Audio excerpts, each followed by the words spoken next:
পকোড়া, ডিম আলুর পকোড়া। ডিম আলুর জন্য আমি প্রথমে পেঁয়াজটাকে একটু কুচি কুচি করে কেটে নিয়েছি, রসুন দিয়েছি, আদা দিয়েছি।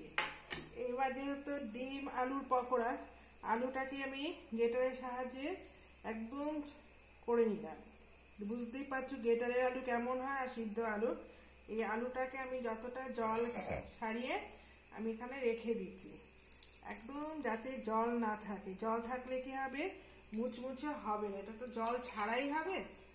তা আমি আলুটা ছাড়িয়ে নিলাম।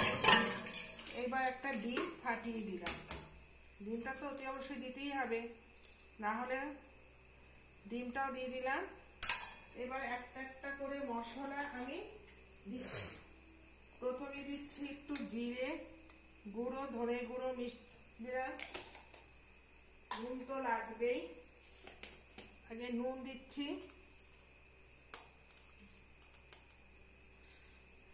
দেখো যেহেতু আমরা মানুষ 2 জন করছি অল্প, তোমরা যে যেরকম সেভাবে তোমরা ডিম বাকি মশলা তোমরা নিজেদের আন্দাজ করে নিজেরা দিয়ে দিতে হবে। আর দিচ্ছি বেসন, সবই আমি 1 চামচ 1/2 চামচ করে। বেসন আগে 1 চামচ দিয়ে দিচ্ছি, 1.5 চামচ দিচ্ছি। আর দিচ্ছি কর্নফ্লাওয়ার। কর্নফ্লাওয়ারটা না দিলে না মুচমুচে হয় না, ঠিক 1 চামচ কর্নফ্লাওয়ার মিক্স করলাম। এবার দেবো আমি চালের গুঁড়ি 1 চামচ, এটাও বেশ মচমচে হয়। পকোড়া মানে একটু মচমচা না হলে খেতে ভালো লাগে না। এবার দিচ্ছি চাট মশলা। চাট মশলার পরিমাণটা একটু বেশি দিচ্ছি, যাতে ভেতরে একদম টকটক হয়। এবার শুধু হলুদটা দেওয়া হয়নি, হলুদটাও দিয়ে দিচ্ছি।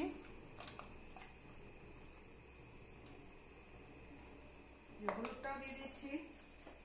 আর কোনো কিছু মশলা আমি অ্যাড করবো না। তেলটাও আমি বসিয়ে দিলাম। এইবার কি হবে, হাতের সাহায্যেই মাখা হচ্ছে, কারণ এইগুলো না চামচে ভালো মাখা যায় না। দেখো একদম ডিম দিয়ে পারফেক্ট আমি মেখে নিচ্ছি, দেখেছ? একদম শক্ত না নরমও না, যাতে এই মশলাগুলো পেঁয়াজের সাথে সুন্দর, যেমন আমরা পেঁয়াজি করি জিনিসটা ঠিক সেরকম টেস্টই করছি। কেন পেঁয়াজটাও আমরা এরকম টুকরো টুকরো করে পেঁয়াজি করি, তাই এটা হচ্ছে ডিম আলুর পকোড়া। দেখো দেখেছো, 2 জন মানুষে বলেছি, বেশি মশলা করে লাভ নেই। এটা ছোট্ট ছোট্ট তোমরা বলের আকারে গরম তেলের মধ্যে ছেড়ে দেবে। আর ডিমটা যেহেতু দেওয়া আছে বেশ সুন্দর ফুলে ফুলে উঠবে। এবার আমি তেলটা গরম হলো কিনা আমি একটু ভালো করে দেখে নিই। তেলটা আগে দেখতে হবে, তা আমি ছোট্ট একটু একদম বলের সাহায্যে দিয়ে নিচ্ছি। দেখবো বলটা যদি সুন্দর পারফেক্ট হয় তাহলে বুঝতে পারবো তেলটা আমার গরম হয়েছে। হ্যাঁ ব্যাস, দেখেছো তেলটাও গরম হয়েছে বোঝা যাচ্ছে। আর একটু ভেসে ভেসে আসছে, যেহেতু আমি ডোবা তেলে দিলে জিনিসটা আরো ভালো হয়।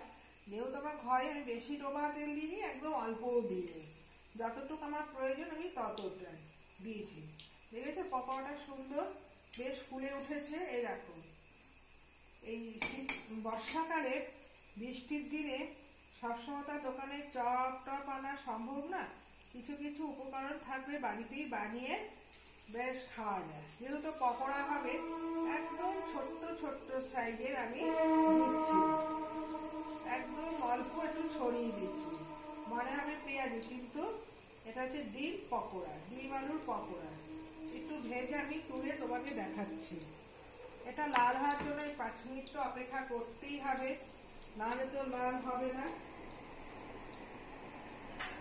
এটা আমি থালার মধ্যে তুলে দিচ্ছি।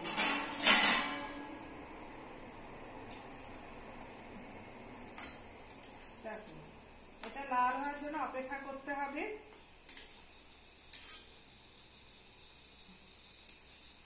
পারফেক্ট লাল কালারটা না আসলে না পকোড়াটা সুন্দর হবে না। এটা কিন্তু বর্ষাকালে বা শীতকালে ঘরে কিছু উপকরণ দিয়ে কিন্তু খাওয়া যায়। আর বাচ্চারা দেবে ভীষণ আলুর জিনিসটা পছন্দ করে, আর বড়রা পেঁয়াজিটা পছন্দ করে, কিন্তু পেঁয়াজিটা না আবার সবাই খায় না। এবার অনেকে বলে পেঁয়াজ খেতে চায় না, অনেকে বেগুন খেতে চায় না। হ্যাঁ, বড্র খাওয়া নিয়েও মানুষের দেবে, একটা বাড়িতে যত লোক সংখ্যা বাড়বে খাওয়ার ঝামেলাও তত। প্রত্যেকের করা সম্ভব নয়। তাই জন্য আমি আজকে ভাবলাম তা আজ বর্ষা দিয়ে একটু আলুর পকোড়া করি। দেখো পাঁচটা আমার ভাজা হয়েও গেছে, দেখেছো? এই দেখো, এবার আমি একটু তেল থেকে একটু তুলে নিচ্ছি। আর বেশি লাল করা যাবে না, এরপর যদি আমি লাল করতে যাই আমার পুড়ে যেতে পারে, আর পোড়া জিনিসটা কখনোই টেস্ট হয় না। দেখো একদম মনে হচ্ছে কি পেঁয়াজি খাওয়া হচ্ছে। দেখেছো একদম পেঁয়াজির সাইজের মতন করেছি, কিন্তু এটা তোমরা বাড়িতে বানিয়ে ট্রাই করে দেখবে, দুর্দান্ত লাগে। আমি যখন রান্নাঘরে রান্না দেখাই তোমাদের সঙ্গে শেয়ার করি, আমি আগে অল্প অল্প নিজে নিজে একটু বানিয়ে দেখি, যদি ভালো লাগে তারপর আবার বলে মা আমাকে সেই পকোড়াটা বানিয়ে দেবে। ঠিক আছে, আজকে সেই পকোড়াটার দিন আমার এসেছে, বানাচ্ছি, তাই তোমাদের সঙ্গে একটু শেয়ারও করে দিলাম।